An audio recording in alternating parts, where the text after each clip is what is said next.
The headlines. This is Democracy Now!, democracynow.org, The War and Peace Report. I'm Amy Goodman. And I'm Juan Gonzalez. Welcome to all of our listeners and viewers around the country and around the world.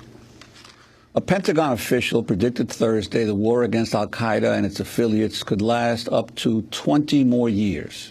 The comment came during a Senate hearing revisiting the authorization for use of military force, or AUMF, enacted by Congress days after the 2011 attacks. At the hearing, Pentagon officials claimed the AUMF gives the president power to wage endless war anywhere on the globe.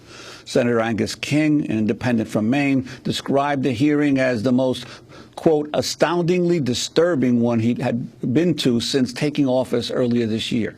King accused the Obama administration of rewriting the Constitution. We begin today's show with highlights from the hearing. In a moment, we'll hear Senator Angus King in his own words. But first, Republican Senator Lindsey Graham questioning two Pentagon officials, Michael Sheehan, the Assistant Secretary of Defense in charge of Special Operations, and Robert Taylor, Acting General Counsel, Department of Defense. This is Senator Graham. Do you agree with me the war against radical Islam or terror, whatever description you like to provide, will go on after the second term of President Obama? Senator, in my judgment, this is going to go on for quite a while, and yes, beyond the second term of the president. And beyond this term of Congress? Yes, sir. I think it's at least 10 to 20 years. So from your point of view, you have all the authorization and legal authorities necessary to conduct a drone strike against terrorist organizations in Yemen without changing the AUMF? Yes, sir, I do believe that. You agree with that, General? I do, sir. General, do you agree with that? I do, sir. Okay, could we send military members into Yemen to strike against one of these organizations? Does the President have that authority to put boots on the ground in Yemen? As I mentioned before, there's domestic authority and international law authority. At the moment, the basis for putting boots in the ground in Yemen, we respect the sovereignty of Yemen, and it would... No, I'm not talking about that. I'm talking about, does he have the legal authority under our law to do that? Under domestic authority, he would have that authority. I hope the Congress is okay with that. I'm okay with that. Does he have authority to put boots on the ground in the Congo?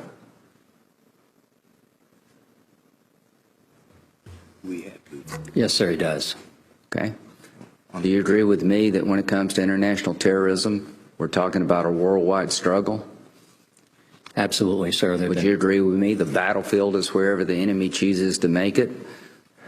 Yes, sir, from Boston to the Fatah.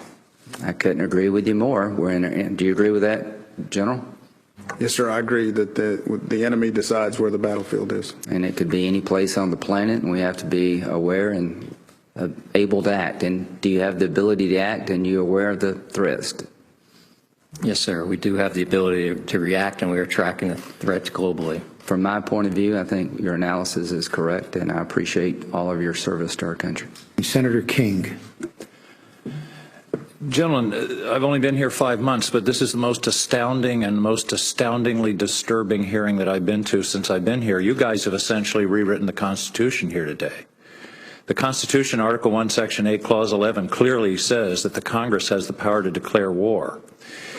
This authorization, the AUMF, is very limited. And you keep using the term associated forces. You use it 13 times in your statement. That is not in the AUMF. And you said at one point, it suits us very well. I assume it does suit you very well because you're reading it to cover everything and anything. And then you said at another point, so even if the AUMF doesn't apply, the general law of war applies, and we can take these actions. So my question is, how do you possibly square this with the requirement of the Constitution that the Congress has the power to declare war? This is one of the most fundamental divisions in our constitutional scheme, that the Congress has the power to declare war. The President is the commander-in-chief and prosecutes the war. But you're reading this AUMF in such a way as to apply clearly outside of what it says. Senator McCain was absolutely right. It refers to the people who planned, authorized, committed, or aided the terrorist attacks on September 11th. That's a date. That's a date. It doesn't go into the future. And then it says, or harbored such organizations, past tense, or persons in order to prevent any future acts by such nations, organizations, or persons. It established a date. I don't disagree that we need to fight terrorism, but we need to do it in a constitutionally sound way. Now, I'm just a little old lawyer from Brunswick, Maine, but I don't see how you can possibly read this to be in comport with the Constitution and authorize any acts by the President. You had testified to Senator Graham that you believe that you could put boots on the ground in Yemen under this document. That makes the war powers a nullity. I'm sorry to ask such a long question, but my question is, what's your response to this? Senator, anybody. Let me take the first response. I'm not a constitutional lawyer or a lawyer of any kind, but let me take a brief statement about al-Qaeda and the organization that attacked us on September 11, 2001. In the 2 years prior to that, Senator King, that organization attacked us in East Africa and killed 17 Americans at our embassy in Nairobi with loosely affiliated groups of people in East Africa. A year prior to 9/11, that same organization with its affiliates in Yemen almost sunk a U.S. ship, the USS Cole, a $1 billion warship, killed 17 sailors in the port of Aden. The organization that attacked us on 9/11 already had its tentacles around the world with associated groups. That was the nature of the organization then. It is the nature of the organization now. In order to attack that organization, we have to attack it with those affiliates that are its operational arm, that have previously attacked and killed Americans and a high-level interest, and continue to try to do that. That's fine, but that's not what the AUMF says. What I'm saying is, we may need new authority, but if you expand this to the extent that you have, it's meaningless, and the limitation and the war power is meaningless. I'm not disagreeing that we need to attack terrorism wherever it comes from and whoever's doing it. But what I'm saying is, let's do it in a constitutional way, not by putting a gloss on a document that clearly won't support it. It just doesn't work. I'm just reading the words. It's all focused on September 11th and who was involved. And you guys have invented this term, associated forces, that's nowhere in this document.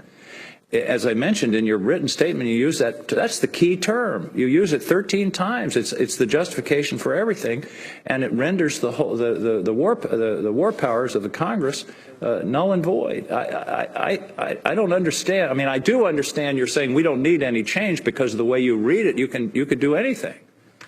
But why not come back to us and say, yes, you're correct that this is an overbroad reading that renders the war powers of the Congress a nullity. Therefore, we need new authorization to respond to the new situation.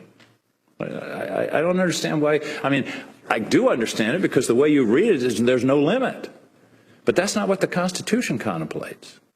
Independent Senator Angus King of Maine speaking Thursday at a Senate hearing on the president's war powers under the authorization for use of military force. Well, journalist Jeremy Scahill discussed the same topic when he appeared on Democracy Now! Last month. Jeremy is the author of the new bestseller, Dirty Wars, The World is a Battlefield. The concept of the world as a battlefield actually is not something I thought up. It's a doctrine, actually a military doctrine called operational preparation of the battle space, which views the world as a battlefield. And what it says is that if there are countries where the military predicts that conflicts are likely or that war is a possibility, you can forward deploy troops to those countries to prepare the battlefield. And under both Bush and Obama, the world has been declared the battlefield. You know, the authorization for the use of military force that was passed after 9/11 is technically the law that President Obama and his administration point to when they say they have a right to drone strike in Yemen because these people are connected to the 9/11 attacks. But in reality, one of the enduring legacies of the Obama presidency is going to be that he solidified this Cheney-esque view of the U.S. government, which says that when it comes to foreign policy, that the executive branch is effectively a dictatorship, and that Congress only has a minimal role to play in oversight. I mean, Cheney didn't want Congress to have any role in it. Obama's administration plays this game with Congress. Certain people can go into the padded room and look at this one document, but not this other document. You're not allowed to bring in a utensil to write with, and you can't ever tell anyone what you said. That's congressional oversight on our assassination program. But they have doubled down on this all-powerful executive branch perspective, and that's why we see this stuff expanding.